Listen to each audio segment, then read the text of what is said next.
Bom dia, galerinha aí do oitavo ano, né? Vocês abram aí, por favor, na página 84, foi onde a gente parou aí. A gente parou aí as lutas pela independência, né?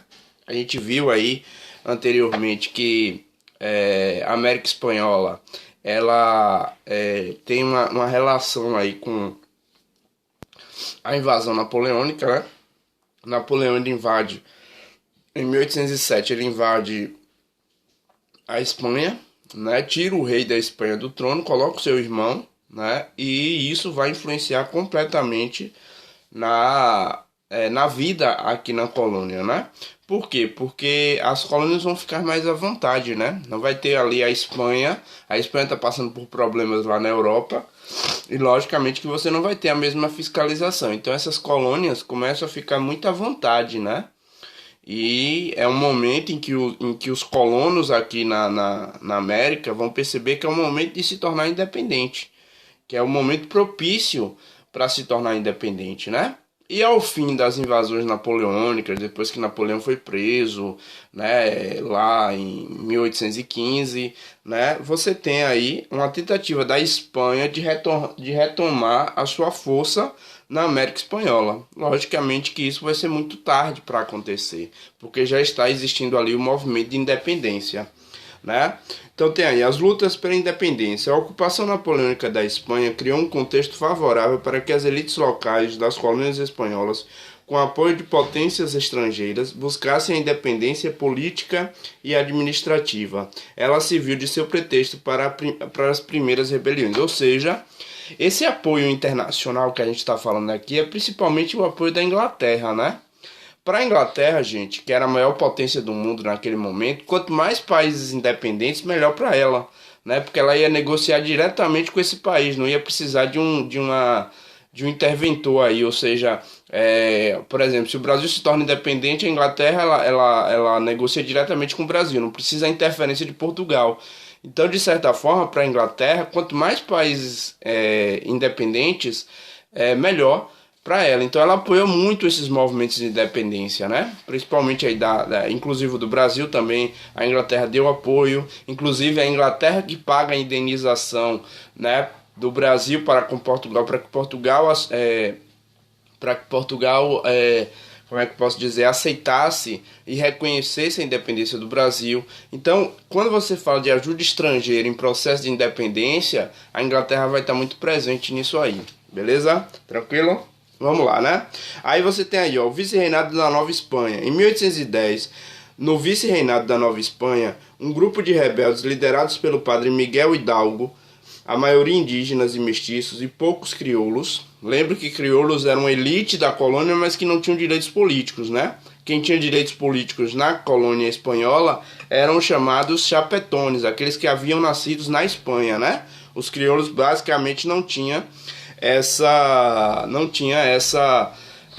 poder político, né? Então você vê que é um movimento aí, né, muito mais um movimento muito mais indígena, né, um movimento muito mais popular nesse momento aqui no vice-reinado da Nova Espanha do que propriamente um movimento elitista, né?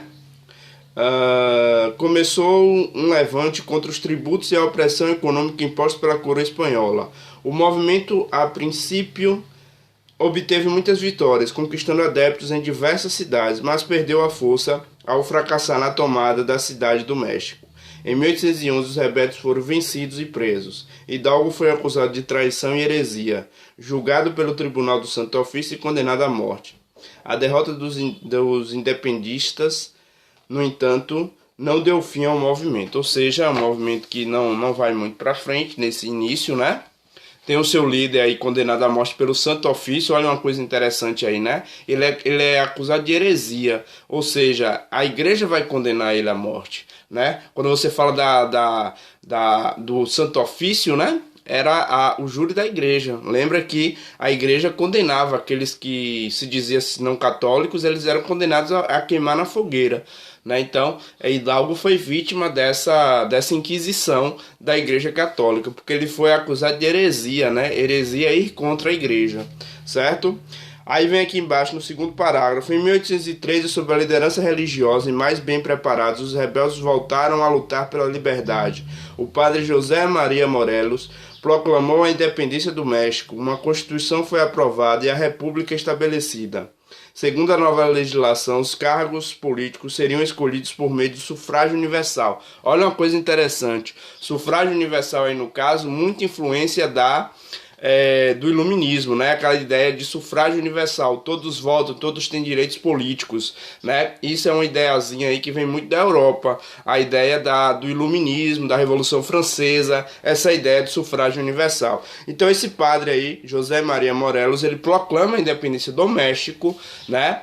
Cria uma nova Constituição, uma república, né?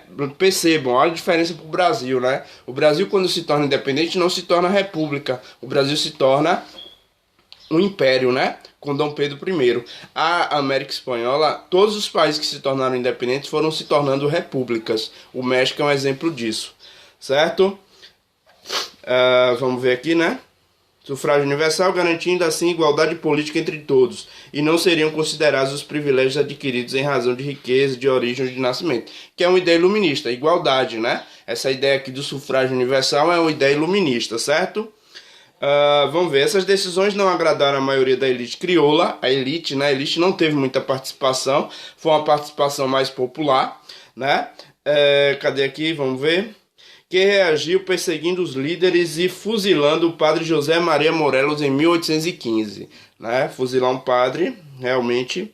Diante da tensão, os crioulos uniram-se aos chapetones. Lembre que os chapetones e os crioulos não se davam muito bem, porque os chapetones era aquela elite nascida na Espanha que tinha os direitos políticos, e o crioulo, apesar de ter dinheiros e terras aqui, não tinham direitos políticos, porque haviam nascido na América, né? Mesmo assim, nesse momento, eles se unem contra a população, né? Isso é muito importante salientar. Aí você tem aqui, e o general Agustín Iturbide foi aclamado imperador, ou seja, a insatisfação motivou uma grande rebelião e dessa vez indígenas e mestiços obtiveram sucesso. A república foi proclamada em 1823. O general Agustín Iturbide fugiu e um ano depois tentou retornar ao México, porém foi preso e fuzilado ao reivindicar o poder. Ou seja, é o momento aí realmente da independência de fato do México é em 1823, né? México que se chamava naquele período o vice-reino da Nova Espanha. Era um território muito importante, muito rico naturalmente, então era um território muito importante. E esse vice-reinado da Nova Espanha é o atual México. Se tornou independente em 1823, beleza?